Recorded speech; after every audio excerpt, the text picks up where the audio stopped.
This is a story that's hard to share for me, but it's also something I desperately need to get off my chest. It's a story about learning the true meaning of naivety and deception, a story of destruction and of rebirth. It all started about 3 to 4 years ago, and when I had been working at my first job for about 2 years. That was the year that I would meet the two men that changed my life forever, one for the better and one for the much worse. The restaurant I worked at had been bought out by a big company, so there was a big overhaul in staff and everything else. A whole new set of managers and some new wait staff as well. One of these men would become my boyfriend 3 years later, and we're still very much in love now. The other, let's just call him Pause because I can't even think of his name without getting upset. Pause started as a manager at that time, and I never took much note of him. He was nice enough and seemed funny. I worked there for a while, getting closer as a friend to my current boyfriend, and I then left that job for a good 6 months before returning to it. At this point, most of the staff had changed because of high turnover, and I only knew about 3 of the workers, one of which was Pause. Flash to about 1 year later, where him and I are okay friends and I'm well into dating my boyfriend. Paz started telling me compliments, and I mean a lot of them. He constantly found my weak spots and tried to make them better, and he always tried to buy me things and get me to work more hours with him. I learned many things about him during this time. I started to notice how very unstable he was, and the dots started to connect, and I remembered how many fights he'd gotten into in his defense or for the restaurant. I started thinking about his weapon collection and how off his voice was when he said, "I had you picked up from the moment I saw you." In my biggest moment of weakness, when I didn't feel good, he made me feel pretty, and I made what I believe is the biggest mistake in my entire life. I listened to him and I sent him pictures that could have destroyed my relationship. I was naive in believing in all the ways he related to me, and he was just a great liar. He even joked to me about his masks and his 9 other personalities. I want to go back and slap myself for not putting it all together faster. The look in his eyes sometimes and his breakdowns, so much of it were red flags that I didn't see. He knew how to manipulate me and the people around me. None of it even hit until about a week after I quit that place. Then one night, out of the blue, he starts messaging me. Things start escalating because I had told him there would never be anything between us the last time I'd seen him. He starts ranting about justice and how he could see through me and my lies. He said I needed to tell my boyfriend about us or he would. I told him there wasn't an us and it wasn't his business. He kept insisting that he loved me and that we needed to be together. He couldn't take no for an answer, even though he kept asking and asking for me to tell him it was over. I told him and he couldn't take it. He kept calling me a crazy bitch and trying to gaslight me. I'm thankful that I was strong enough not to believe him and to completely cut him off from my life.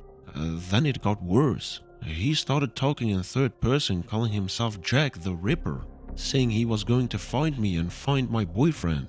I was panicking in my room, crying and throwing up, all while trying to deal with this. I asked him what he wanted and all he said back was "you." I've never felt that kind of fear before, and I started thinking about how much I love my boyfriend. My amazing perfect boyfriend who has been with me through everything, and I calmed down. That's when I marched to my boyfriend's room and I sat him down and told him everything.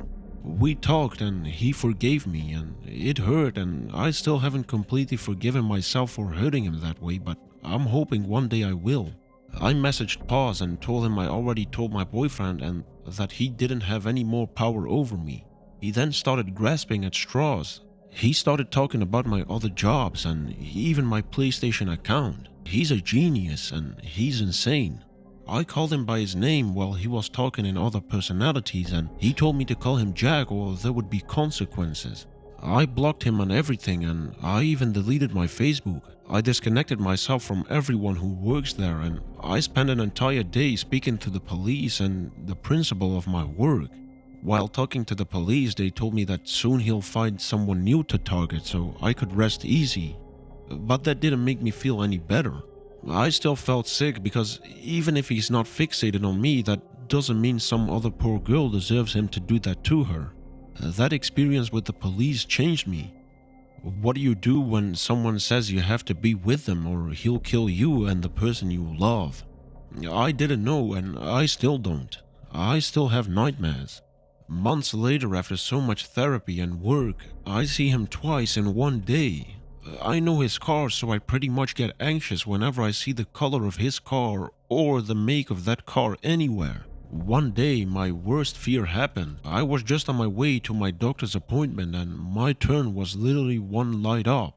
I pull up to a car that is way too familiar to me. I notice that there is no way for me to escape, and he knows my car. My windows aren't well tinted, and I see the shadow of his hair move, and I know it's him.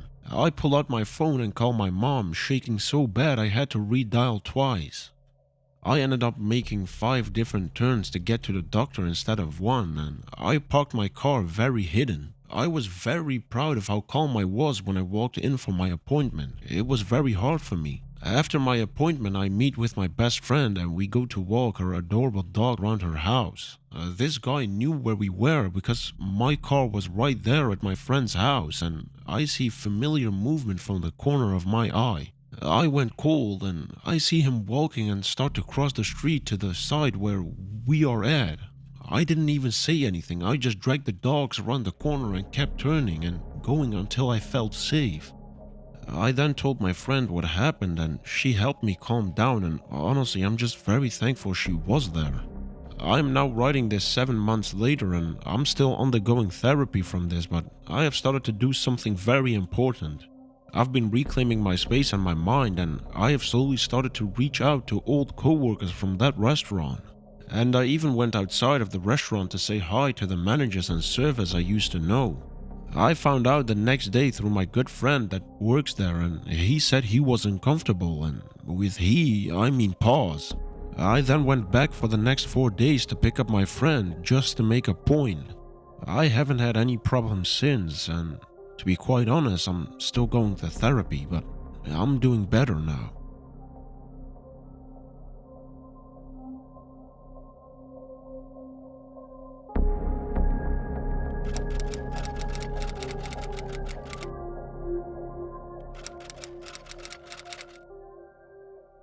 We had been friends for a few years when we started dating in my junior year of high school. After we started dating, he completely became a different person, or maybe let the true him shine through. He'd always grab my phone and look through my text messages and call logs. He wanted to be together all the time, no matter what, even if I was studying. He had already graduated high school and worked full time at this point. I'd have random crazy girls calling me telling me they were going to beat me up or they were going to fuck my man. He'd be insanely jealous, and when we'd fight, he'd get so mad he'd throw his phone across the room or even across the street. Honestly, the whole relationship was crazy, and I tried to end it all at least 6 to 7 times over the 2-year span of it all. Every time we'd break up, he'd go batshit crazy and do the I'm going to kill myself bit. He'd call me so many times I would eventually say, if I agree to get back together with you, will you then back off? Not healthy, I know, but I had shit to do. Sports, school, and even jobs, and didn't have time to deal with it. One time I broke up with him and he told me he had been having headaches, so he went to the doctor that day and found out that he had a brain aneurysm and only had a few months to live. I felt bad and we ended up getting together again. So here's where it gets crazy. My senior year, I had no idea how to get out of this relationship, so I started looking into out-of-state colleges, figuring there was no way he'd be able to follow me. If I could just put up with it crazy until that summer, I'd be off in a magical world of college and no crazy BF. He must have seen the brochure from the college I was interested in because suddenly he wanted to go to that college as well. He even went as far as taking the SATs, and I knew my plan wasn't going to work. He'd follow me wherever I went, so what did I do? I ended up joining the army, but then found out he was meeting with a recruiter. I realized the army was a dumb idea and wrote a letter to the commander, commissioner, or whoever is the head honcho of the recruitments. I don't remember how it finally happened, but we ended up breaking up. I changed my phone number and cut off connection with all our shared friends. The end of crazy, and I'm finally free. Or so I thought.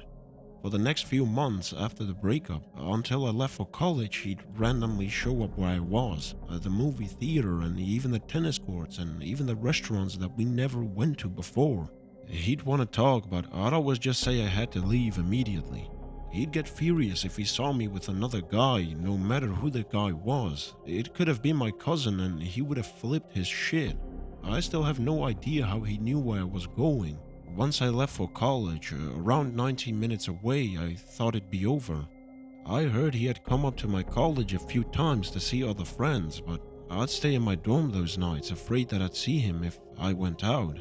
During my freshman year of college, one of my close friends had killed himself. I came home to attend the funeral, but my ex was there as well. He kept trying to talk to me and he even tried to kiss me and put his arm around me, but I didn't let it happen. I was about to leave, but my ex gave me something. He gave me an envelope and told me to open it when I was home. When I got home, I ended up opening the envelope and right away I was terrified. There were pictures of me in my dorm room and pictures of me eating and all kinds of other stuff. I told my mom and we ended up going to the police. Eventually my ex got a restraining order and I moved away since then, and to be honest, I sometimes still hear noises outside of my window. Every time I go check, there's no one there. To be honest, I'm not even sure if I'm safe, even now, 4 years later.